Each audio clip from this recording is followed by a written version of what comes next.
this is Nellie's Farm. It is September 4th, 2025. It's almost evening. It's a beautiful afternoon in rural Alabama, as you can see. Well, it sounds like our war with Venezuela is really close now. We've got 8 warships approaching, a sub, some P-8s, which are Poseidons. And now a few days ago on Twitter, or X I should say, Maduro, their president that Trump says is not a legitimate president,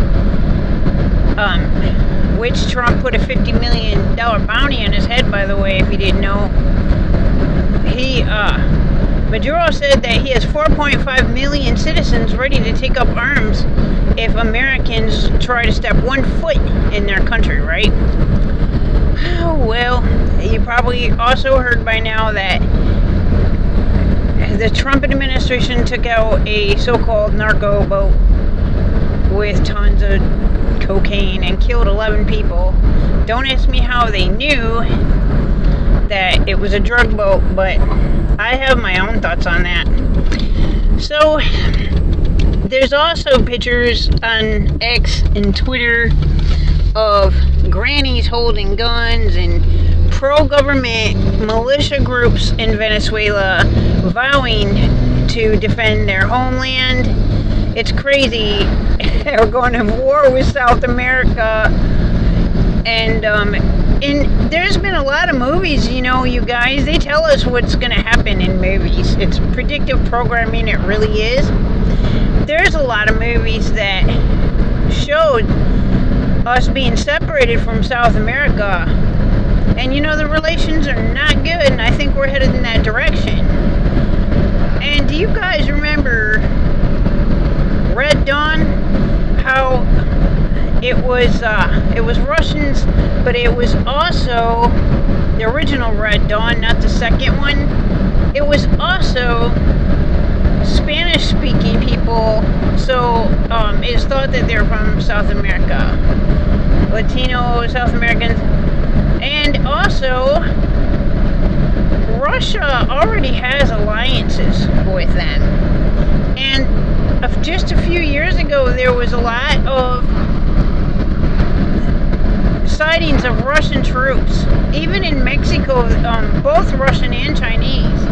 They are going to join BRICS, which is, of course, the alternative system to the dollar, as the dollar continues to decline and collapse.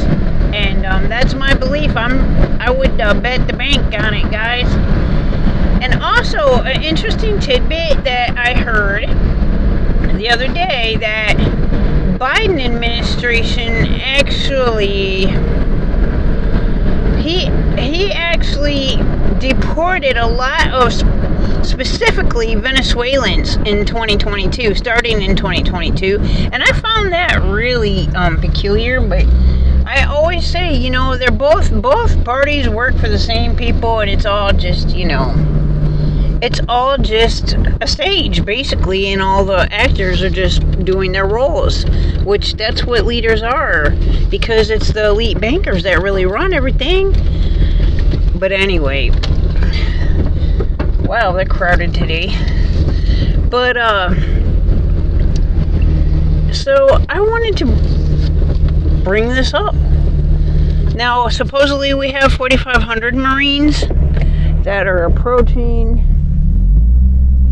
And today, I heard that our amphibious military groups are practicing in Puerto Rico. They're practicing, getting ready, in other words. So I just wanted to bring you those little tidbits of information that I'm sure that a lot of that you don't hear on regular news. And I like to report things that are not on the regular news, just for that reason, you know. So I guess it's gonna set off soon. I don't see how we can have all these different war fronts going on. How we have the resources and everything. We have troops in Ukraine, and we have since the beginning of that conflict. Even though it's been denied, people laughed at me when I said that. I think they're starting to admit that our soldiers are there now, but they've been there all along. So we got another war front opening up, and I just wanted to share this little bit of information with you. We live in crazy times now. Thanks for listening. Please hit the like button. Hardly anybody does. Now that's where I'm signing off.